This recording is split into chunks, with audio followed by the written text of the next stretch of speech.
Halo teman-teman, hari ini saya akan bahas tugas penerapan teori ekologi sastra pada puisi Syair Orang Lapar karya Taufik Ismail. Halo teman-teman semuanya, Assalamualaikum warahmatullahi wabarakatuh. Kembali lagi bersama saya Zaskia Azhara dari kelas 2023A.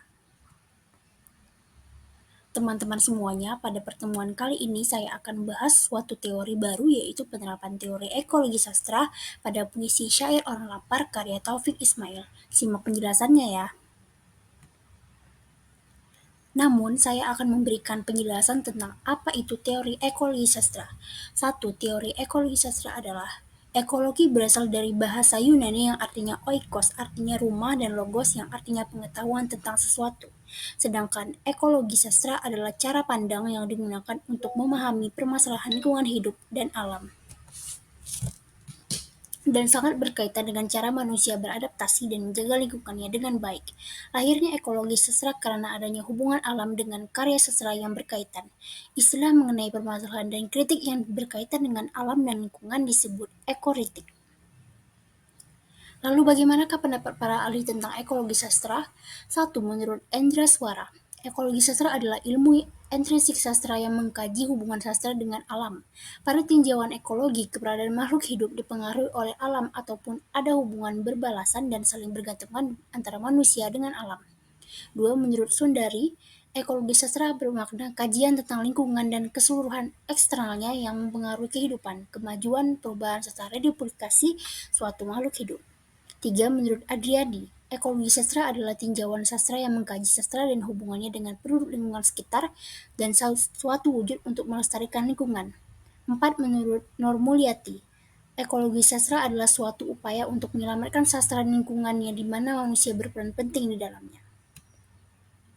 Baik, sekarang kita akan masuk ke pengkajiannya pada puisi Syair Orang Lapar. Namun saya akan menuliskan dulu bait puisinya yaitu sebagai berikut. Lapar menyerang desaku, dipanggang kemarau surat. Orang kampungku, kuguratkan kertas risau. Lapar lautan pidato, ranah dipanggang jemarau. Ketika terduyun mengemis, kesinikan hatimu kuiris. Lapar di gunung kidul, mayat dipanggang. Jemarau, berjajar, masuk kubur kau, ulang jua kalau. Baik, sekarang kita akan masuk ke penerapannya pada teori ekologi ditandai oleh dampak sosialnya. Satu, kurang siap menghadapi kemarau. Bait awal menunjukkan pengaruh ketidaksiapan masyarakat menangani musim kemarau atau disebut juga kondisi di mana daerah tersebut mengalami kekeringan atau kesulitan air dan tidak turun hujan. Berikut bait puisinya. Lapar menyerang desaku, kentang dipanggang kemarau. Surat orang kampungku kuguratkan kertas, risau. Para larik lapar menyerang desaku, pemakaian kata menyerang artinya makanan di desa yang banyak orang kelaparan. Di sisi lain, desa menjadi kotor saat kemarau. Para penduduk desa kekeringan yang membuat sumber pendapatan menurun. Kekeringan ini membuat masyarakat desa kelaparan. Kentang dipanggang kemarau. Simbolik yang dimaksudkan adalah perkebunan, di mana dengan prinsip khas desa ini adalah penghasilan pertamanya ialah berkebun. Salah satunya berkebun kentang. Larik di atas menjelaskan sangat sengsaranya, sebab tidak mempunyai apapun untuk dimakan sehingga menggoreng kentang saat kemarau. Surat orang kampungku, artinya dengan surat keluh kesah kepada masyarakat desa setempat sebagai dampak dengan adanya kemarau yang terjadi. Surat ini meminta doa kepada Tuhannya untuk memberikan rezeki berupa makanan, menceritakan betapa sakitnya menahan lapar, bahkan bersujud kepada orang lain untuk meminta makanan. Warga desa harus waspada dan bersiap ketika kemarau tiba. Kekeringan memiliki dampak yang besar pada desa itu. Ladang sebagai sumber pendapatan tidak berproduktif lagi, sebab ladang ialah sumber utama pendapatan bagi penduduk desa. Baris awal Taufik Ismail menjelaskan seseorang yang kelaparan saat mengalami musim kemarau. Dua, dampak sosial kedua yaitu menggambarkan betapa minimnya dalam mengungkapkan keluh kesah yang dirasakan penduduk sekitar untuk mengungkapkan apa yang terjadi. Berikut syair bait kedua puisinya. Lapar lautan pidato, ranah dipanggang mengemis, ketika berduyun mengemis, kesinikan hatimu. Ku iris. Bait puisi ini mengisyaratkan bahwa penduduk desa telah mengalami krisis dalam mengungkapkan perasaannya. Mereka tidak mau mengungkapkan ekspresinya, tapi malah memendam masalah yang mereka rasakan. Padahal kelaparan sedang melanda di desa. Mereka tidak tersedia sangat pangan yang memadai. Adanya kemarau membuat penduduk semakin kelaparan. Hal tersebut membuat penduduk setempat merasa bahwa mereka hanya bisa bekerja sebagai pengemis kepada penduduk yang berkecukupan, sehingga mereka merasakan kemiskinan. Kemiskinan terjadi karena kurangnya sandang dan pangan untuk kehidupannya dan juga karena keadaan yang relatif dalam tingkat keadilan ekonomi, kesempatan, serta peluang individu dalam menjalankan keberlangsungan hidupnya. Dengan demikian, kemiskinan juga disebabkan karena faktor sosial yang menimpanya.